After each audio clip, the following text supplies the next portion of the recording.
पूरे कोरोना संक्रमण काल के दौरान जिस प्रकार से मानवता की कई ऐसी मिसाल देखने को मिली, जहां पर लोगों ने बढ़ चढ़ के कई ऐसे व्यक्ति, ऐसे मरीज़, ऐसे परेशान लोगों की मदद की है, जिसमें यह देखने को मिला है कि उन्होंने मानवता की मिसाल पेश करने की काफ़ी कोशिश भी की। और मध्य प्रदेश के साथ साथ इंदौर में भी कई ऐसे वाक़या हुए जहां पर लोगों ने बढ़ चढ़कर मानवता के लिए काम किए हैं।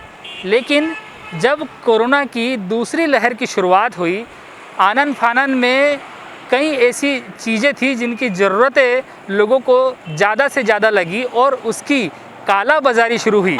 उसके बाद से लोग नर पिशाच बनने पर मजबूर हो गए।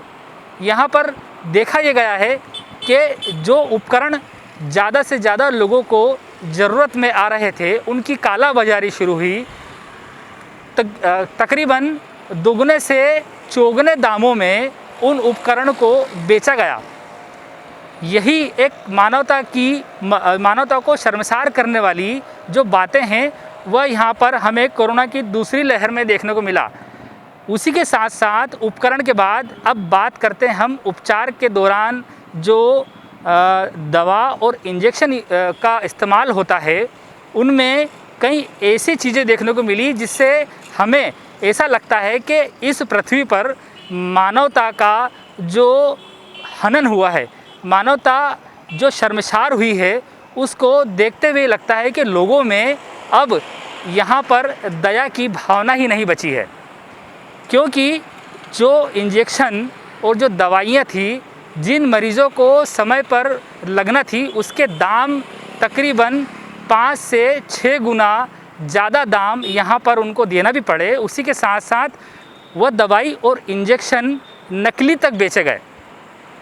हालांकि यहाँ पर जब ये नकली इंजेक्शन लोगों को लगाए गए, उसी दौरान कई लोगों की मौत भी हो चुकी है। और यह इंजेक्शन अधिकतर मध्य प्रदेश के कई शहरों में बेचे गए। और उसी के साथ साथ इंदौर से भी इन इंजेक्शन की जो काला बाजारी करने वाले हैं, उनके तार जुड़ते नज़र आए।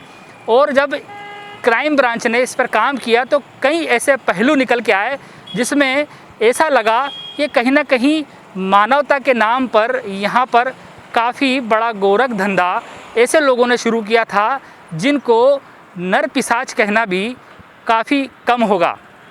मध्य प्रदेश सरकार ने अब एक यहाँ पर बड़ा निर्णय लिया है कि जो भी लोग हैं जिन्होंने नकली इंजेक्शन बेचे हैं, नकली दवाइयाँ बेची है, उनकी धरपकड़ कर उनके साथ ऐसा व्यवहार किया जाए ताकि लोगों को आने वाले समय में यह पता लगे कि इस प्रकार का कृत्य अगर हमने किया तो हमें भी यह सज़ा मिलेगी। सबसे पहले शिवराज सिंह चौहान ने, जो मध्य प्रदेश के मुख्यमंत्री है, उन्होंने कहा है कि जो लोग हैं जिन्होंने काला बाजारी की है, उनके घर और संपत्ति नीलाम की जाएगी। उसी के साथ आज विधि विभाग को एक पत्र जारी किया गया है, विधि विभाग को भेजा गया है। उसमें अगर कोई ऐसा व्यक्ति जिसने नकली इंजेक्शन, नकली दवाई बनाकर और बेची है और उसमें अगर वो सम्मिलित है तो उसके ऊपर आजीवन कारावास की सज़ा उसको ज़रूर होगी। ऐसे लोगों को बख्शा नहीं जाएगा जो मानवता के नाम पर नरपिशाच का काम करते हैं, मानवता को शर्मसार करते हैं और ऐसे मजबूर लोगों को नकली दवाई और नकली इंजेक्शन बेचते हैं जिनको उनकी ज़्यादा ज़रूरत होती है।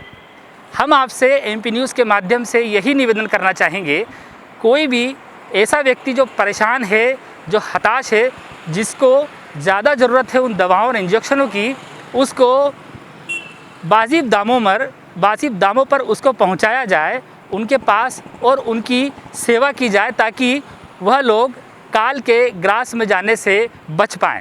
इंदौर से MP न्यूज़ के लिए धर्मेंद्र यादव की रिपोर्ट।